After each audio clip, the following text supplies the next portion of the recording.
Everyone has an insecurity. That one thing about yourself you've been trying to fix since before you even understood what was broken. The thing you check for in mirrors, in conversations, in the way people look at you, or don't. But here's what nobody ever told you. Your insecurity isn't a flaw. It's a fingerprint. It's your childhood speaking in a language you were never taught to translate.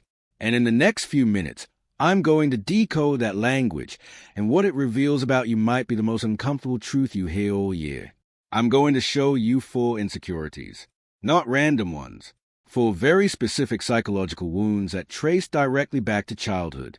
One of them is yours. And the moment you recognize it, really recognize it, you're going to feel something shift inside your chest. Not because I'm telling you something new, but because I'm saying out loud what you've been carrying in silence for decades. Here they are. Insecurity A. You constantly feel like you're not enough. No matter what you achieve, no matter how hard you work, there's a voice inside you that says it's still not good enough. You could get a promotion and feel like a fraud. Someone could compliment you, and your first thought is they're just being nice. You carry a scorecard in your head that no one else can see, and you're always losing. Insecurity B. You're terrified of being abandoned, not in the dramatic, movie scene way. In the quiet way. The way you overtext someone after an argument to make sure they're not leaving. The way you stay in relationships that hurt you because being hurt feels safer than being alone. The way you say, I'm fine when you're drowning, because asking for help might make someone realize you're too much work. Insecurity C. You feel invisible, like you could walk into a room and no one would notice. Like your opinions don't matter unless someone louder says the same thing first. You've spent your whole life watching other people take up space while you shrink yourself to fit into whatever corner is left. And the worst part? You've gotten so good at it that people actually believe you prefer being in the background. Insecurity D. You need to be in control. Always. Not because you're bossy, because you're terrified of what happens when you're not. You plan everything. You double-check everything. You rehearse conversations in your head before they happen. And when something goes off script, when life surprises you, you don't feel excited. You feel panic. Pure, gut-level, white-knuckled panic. 3 seconds. Which one hit you in the chest? 3, 2, 1. Lock it in. And I know, some of you felt 2 of them, maybe 3. But one hit harder than the rest. One made your breathing change. One made you think of a specific moment, a specific person, a specific version of yourself you thought you'd outgrown. That's the one. Stay with it.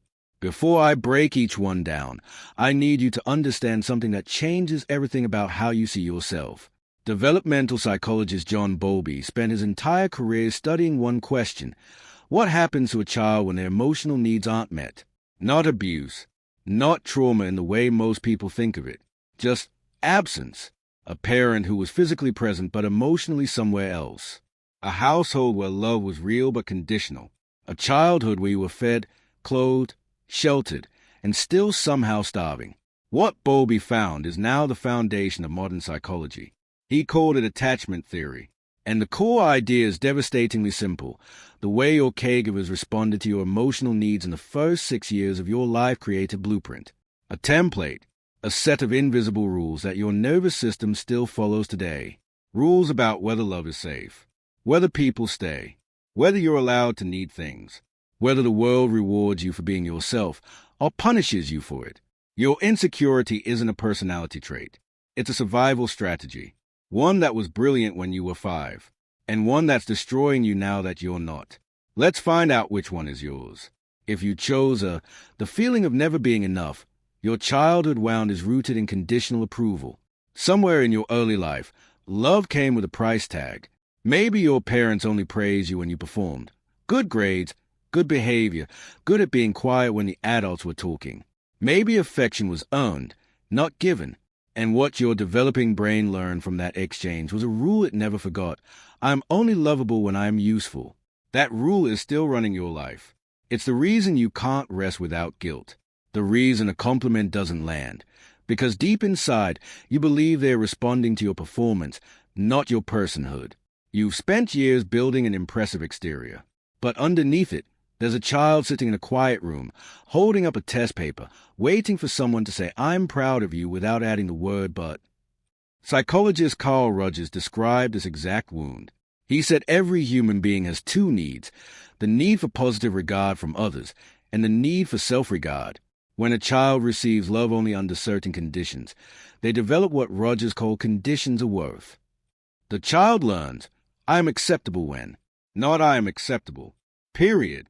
And that single word, when, becomes a prison they carry into every relationship, every job, every mirror they look into for the rest of their life. Here's the truth most people with this insecurity never hear. The voice that says you're not enough, that's not your voice. That's an echo. It belongs to someone who didn't know how to love you without conditions. Not because you were hard to love, but because conditional love was the only kind they knew. They passed down a wound they never healed. And you've been treating their limitation as your identity. Truth check. When was the last time you did something, not for a result, not for recognition, but just because it made you happy? If you can't remember, that's not a failure. That's the wound talking. And recognizing it is the first step towards silencing it. If you chose B, the fear of abandonment, your childhood wound runs deeper than most people realize. Because abandonment doesn't always look like someone leaving. Sometimes it looks like someone staying, but disappearing emotionally. A parent who was in the house but never in the room. A mother who smiled at everyone else but went quiet around you. A father who was there for the big moments but vanished during the small ones, the ones that actually mattered. What your nervous system learned was this: people leave, maybe not physically, but emotionally. Eventually, everyone checks out. And if everyone leaves, then the logical strategy is simple. Don't let them get close enough to leave. Or, paradoxically, hold on so tight that leaving becomes impossible. This is why your relationships feel like hostage negotiations. You're not clingy because you're weak. You're clingy because your 5-year-old self made a decision. If I let go, I'll be alone.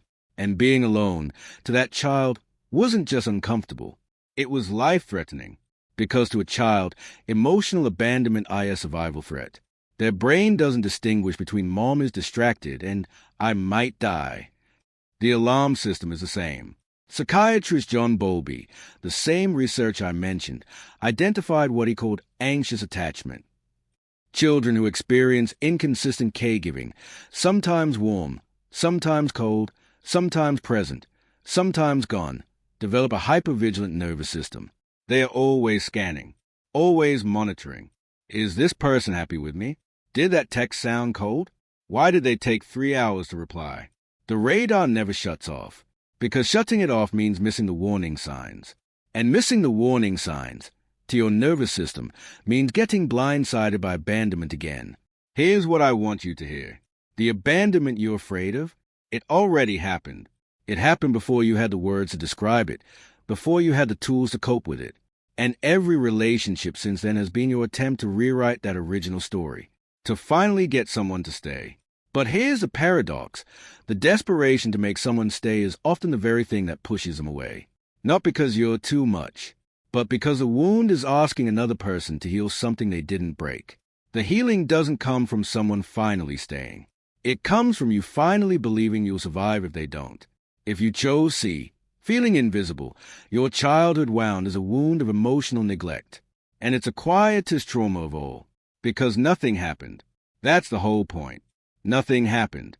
No abuse, no shouting, no dramatic story you can point to and say that's where it started. Just silence. A childhood where your feelings weren't rejected. They were simply never acknowledged. You cried and no one asked why. You spoke and no one leaned in. You existed in a home where your physical needs were met, but your emotional existence was treated like background noise. Psychologist Jonice Webb coined the term childhood emotional neglect center, and what she found is haunting. Children who grow up emotionally neglected don't develop the belief that they are bad. They develop something worse, the belief that they don't matter, that their feelings are irrelevant, that their inner world has no weight, no value, no impact on anyone around them. And that belief becomes a self-fulfilling prophecy. You stop sharing your opinions because no one asked for them when you were 7. You stop expressing needs because expressing them as a child was like shouting into a void. You become the person who adjusts to everyone else, not out of kindness, but out of a deep, unconscious conviction that your preferences don't deserve space. You're the friend who always says, I don't mind, you choose. The partner who absorbs conflict instead of creating it. The co-worker who does brilliant work that somehow never gets noticed because you've been trained since childhood to produce without expecting recognition. Here's what makes this wound especially cruel. You can't grieve something that never happened. There's no villain in your story, no dramatic event to process. Just a slow, steady erosion of your sense of self that happened so gradually you didn't even feel it. It's like trying to notice the exact moment the sun sets. By the time you look, it's already dark. But here's what Jonice Webb also found, and this is important. Emotional neglect is the only childhood wound that can be healed simply by becoming aware of it. Because a wound isn't about what someone did to you. It's about what was missing. And once you see the gap, once you name it, once you say, "My feelings mattered and no one told me," you begin to feel it, not with someone else's validation, with your own. Truth check. When someone asks how you really feel, not how are you as a greeting, but genuinely wants to know, do you freeze? Do you suddenly go blank, like someone asked you to speak a language you never learned? That freeze isn't confusion. That's the wound. That's the child who was never taught that the inner world was worth reporting. If you chose D, the need for control, your childhood wound is rooted in chaos. Somewhere in your early years, the world became unpredictable in a way that overwhelmed your developing nervous system. Maybe a parent's mood shifted without warning. Laughter one moment, rage the next. Maybe the household rules changed depending on who was sober. Maybe there was financial instability, months where everything was fine followed by months of whispered arguments about money behind closed doors. Or maybe the chaos wasn't external at all. Maybe it was emotional. A family where feelings were dangerous, where expressing the wrong emotion at the wrong time could change the temperature of the entire house. What your brain learned was crystal clear. Safety doesn't exist unless I create it myself. And so you became the architect of your own stability. You organized. You planned. You predicted. You built systems and routines and contingency plans. Not because you're type A, not because you're a perfectionist, because your nervous system associates unpredictability with danger. Spontaneity doesn't feel exciting to you. It feels like a threat. Because the last time things were spontaneous in your childhood, someone got hurt. Maybe that someone was you. Psychologist Bessel Kolk, who wrote The Body Keeps the Score, explained this precisely. He said trauma survivors don't just remember danger. Their bodies continue to prepare for it. Long after the chaos ends. Long after you've moved out, built your own life, created your own safe space. Your nervous system is still standing guard, still scanning for the next disruption, still bracing. That's why you can't relax. Not really.